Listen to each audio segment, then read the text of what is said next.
के करी छठी माई तोहरो बरतिया, कैसे के करी छठी माई तोहरो बरतिया। बानी हम बहुते लाचार ए छठी माई, कैसे किनी फल फलहार। एक त गरीबी दूसरे बाटे महामरिया, एक त गरीबी दूसरे बाटे महामरिया। दुखी बाटे मानवा हमार ए छठी माई, कैसे करी बरते तुहार।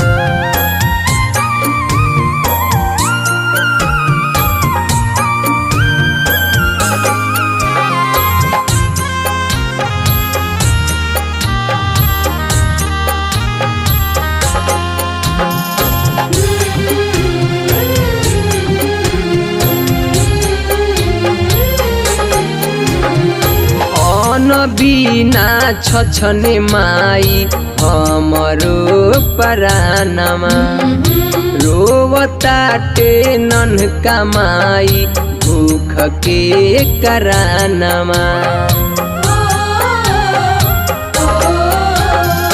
अन्न बिना छछने माई हमरो परानमा, रोवताटे नन्हका माई भूख के करानमा।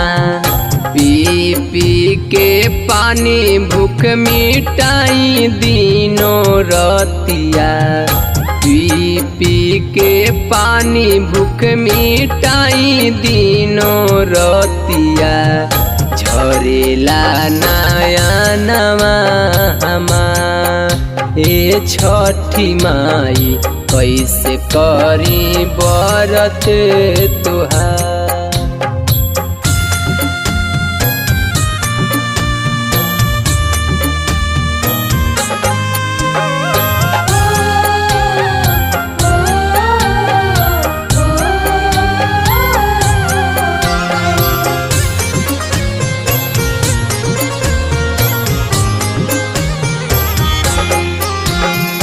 पैसा बिना मिले नाही एक कहूँ समानवा, मंगलो प भीख नाही देवेला जहानवा।